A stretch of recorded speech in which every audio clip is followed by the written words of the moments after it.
Bonjour.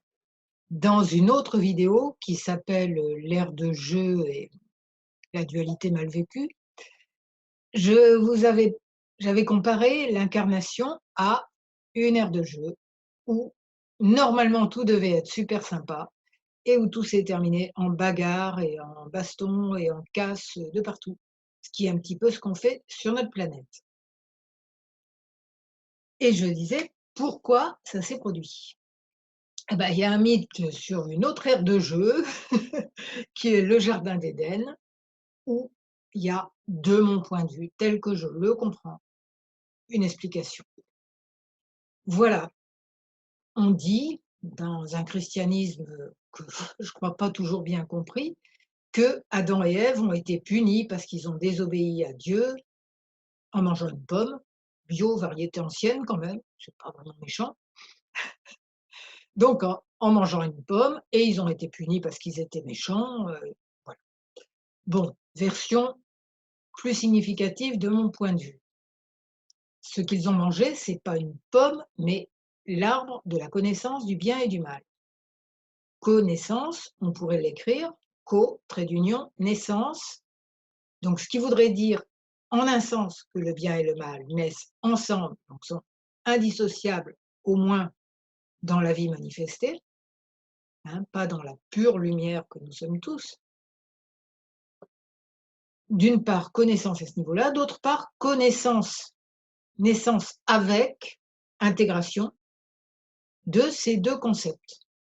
Le bien, le mal. Donc Adam et Ève, qui étaient nés dans l'unité, dans la lumière pure, se matérialisent. Évidemment, c'est des sens symboliques, hein, je ne dis pas que c'est des petits bonshommes qui sont atterris sur Terre, se matérialisent dans la dualité, donc dans la notion de bien, enfin, non pas dans la notion de bien et de mal, mais celle d'ombre et de lumière, la dualité de yin et de yang.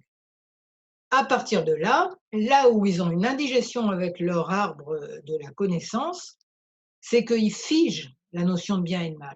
Ça, c'est bien, toujours. Ça, c'est mal, toujours. Alors, le yin-yang dit exactement le contraire, hein. Le yin-yang, c'est la courbe comme ça, blanc d'un côté, noir de l'autre, et un petit peu de noir dans le blanc, un petit peu de blanc dans le noir. Donc du yin dans le yang, énergie dite, non pas passive, réceptrice, et le yang, l'énergie émettrice, hein. Les deux sont sans arrêt en fluctuation. Voilà. Mais sauf que, quand on commence à rigidifier le bien et le mal, c'est plus le cercle du yin-yang, c'est devenu un grain de café, blanc d'un côté, noir de l'autre.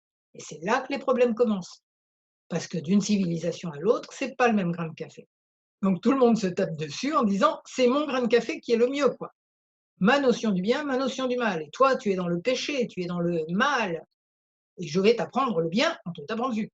D'accord?